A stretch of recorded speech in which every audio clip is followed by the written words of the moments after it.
So welcome to part 2 of how you use the diminished scale. Today we'll talk about two basic things. How would you make use of the scale, and what are some good ways to make melodies with this odd kind of whole step, half step scale.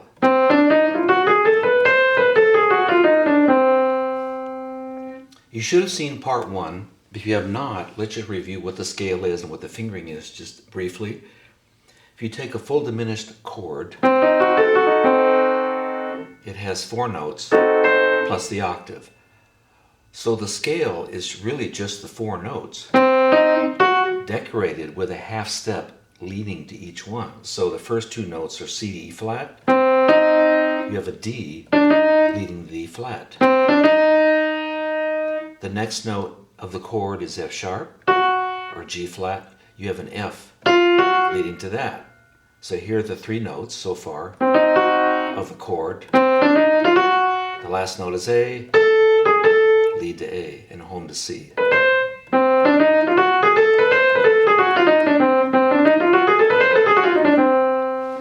Okay, the fingering is a very easy 4-note handful.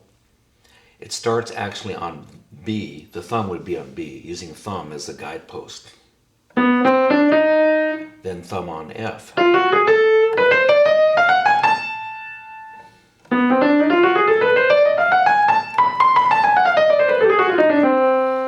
When you start, you'll probably start on the note C itself, at least for practice, but so the very first C would be with your thumb. 1, 2, 3. Then as soon as you hit F, you're back to the 1, 2, 3, 4 pattern.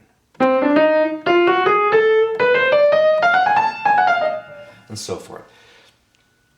Now we mentioned the 2 thumb positions, B and F. This will be important. We'll be coming back to this a lot.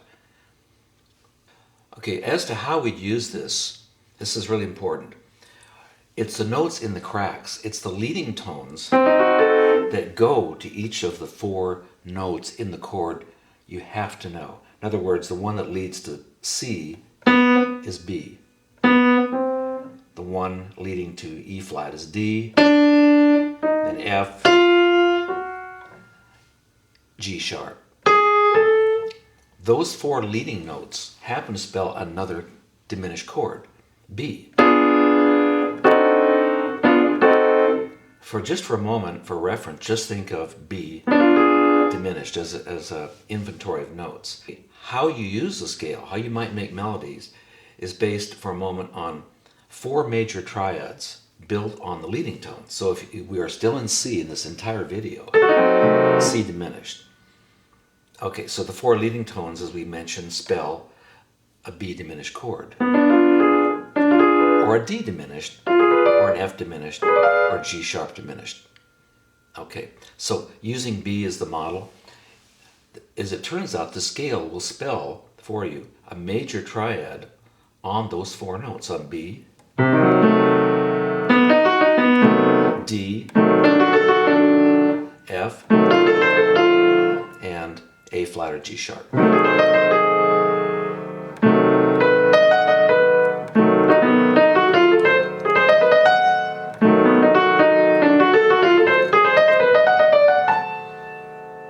Okay, now we're ready to really make use of this stuff. If you were to make a little blues note in each one of the major triads, D, on F, A flat. Well, that's something you can relate to as a jazz player. For instance, if it's F blues, or B,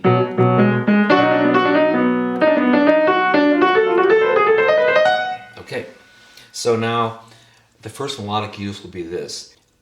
If you want to do a descending pattern and you want to lead each of the notes in this diminished scale, that's the original C diminished scale, B to C, G sharp to A, F to G flat, D to E flat.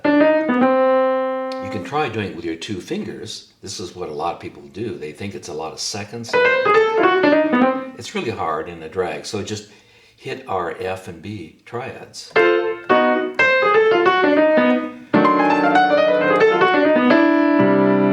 Or going up, I suppose.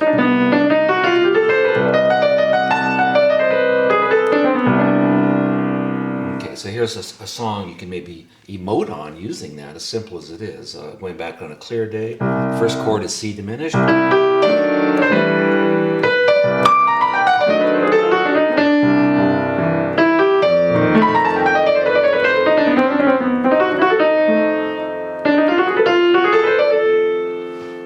So more about those patterns later. So that's pattern number one. B and F major chords with a blues note, minor third. Can go like the wind. Okay, a quick ascending one. This is a Chick Corea cliche. He takes the same B, D, F, A flat. He puts a flat 2 into the triad. Up to D, add a flat 2, F, flat 2, A flat, flat 2.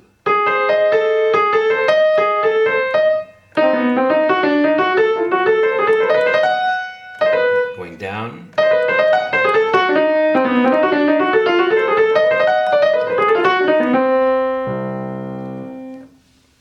Okay, the reason we're doing these patterns is if you have a scale, that's all you have. You got nothing. Just a scale. It's like a C major. You can practice any of these scales till the cows come home. You got nothing. You have no ideas. You have no rhythm. So we're just trying to show you some tricks in here. Okay, part 2 of this set of major minor triads, you can also go minor. We just did a B, D, F, G sharp on the major. You can make those minor. Instead of B major, B minor, D minor, F minor.